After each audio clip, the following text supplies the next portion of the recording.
Hemmeler çukur yama bo'lib ketadi bu yo'llarni. Hozir qo'y. Assalomu alaykum. Biz Avzakandan kuzatib turgan jigarlar sog'mi salomatmi? To'rtko'l tumani A80 yo'li bu. Men shunda уже bu ko'prikning usti bu. Bog'yap ko'prikning usti, bir de yine yo'l ta'mirlab yaptılar. Bo'ldi brat, o'tavering. Lekin chang'i bu yerdan tarafı. Yo'l ta'mirlaganda yine suv so'yibdilar bir tarafini.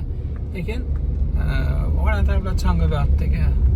Acayip gap bo'lishi mumkin. Bu yo'llarda umuman o'tib bo'lmaslik bo'lib yotadi. Dim.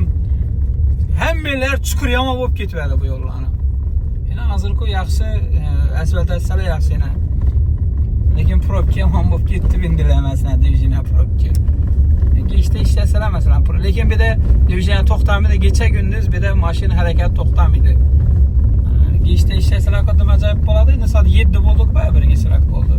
Eziyatsalar yeter xudo xolasa shu yo'llarimizni. Yo'llarimiz tekiz bo'lsa, mashinalar bir tekiz yo'lda yursa ham xadovoy-padovoylari ko'tarmaydi, disklari sinmaydi. Ancha pul sotib olasan bu mashinani. Bu yama tasha, chuqura tasha, şu maşından ayrılasan, döküledi maşının. Takar ne bela maşın bo'lsam, ya bu yo'llar maşını dökediler. Dökedi diyecek ben de.